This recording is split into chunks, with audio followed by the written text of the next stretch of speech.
Sometimes people feel like they're up against a brick wall to try to understand what the Lord is doing. Why does the Lord allow the supposedly wicked to prosper? Why do they seem to have no troubles at all? Why do things seem to be going right and they seem to be increasing in wealth, while at the same time mocking and making fun of the Lord and of those faithful who are struggling valiantly? All of it seems to be getting nowhere to understand. How can God let this happen? The writer of Psalm 73 had those very questions that we also have. How can God allow that to happen when people of such enormous evil are prospering, are doing well, and then even despising faithful believers? God did not grant the psalmist an intellectual answer for these questions that he had. God did not give an intellectual answer to Job when he questioned God about how bad things happen. What God did give was an experience of worship to the psalmist, so that he said in Psalm 73 and verse 16, "When I tried to understand all this, it was oppressive to me till I entered the sanctuary of God. Then I understood their final destiny." Is it the place that changed his viewpoint?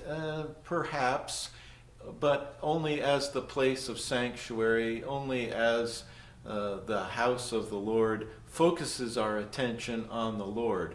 The experience of worship, and that God is great, and that he is holy, and that he is majestic. And there is a greater answer than an intellectual answer, that as we worship with all of our being and focus on the Lord, it's not just distraction, but it's a perspective that is given to us in worship. And we trust the Lord, and we praise the Lord, and we understand that, yes, God will do away with all that is not coordinated toward his praise. And so the wicked will die, will pass away, and will be shut out forever. Praise and worship focuses our attention where it needs to be. Not on, woe is me, I don't understand, I want to be in control, I want this to happen or that. Praise, worship, focus on the Lord in the place of being with God changes our perspective, so that we can take on this activity that transforms us.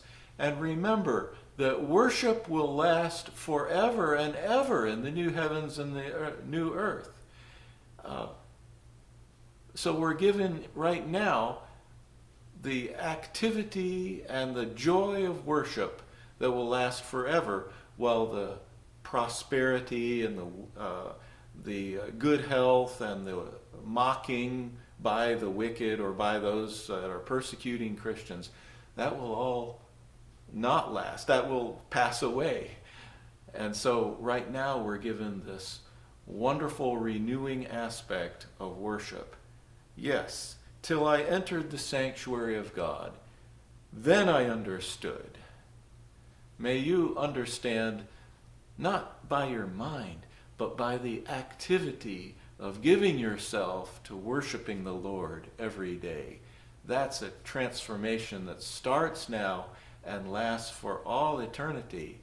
And we all want to be doing something that has eternal value. But as for me, it is good to be near God. I have made the sovereign Lord my refuge. I will tell of all your deeds.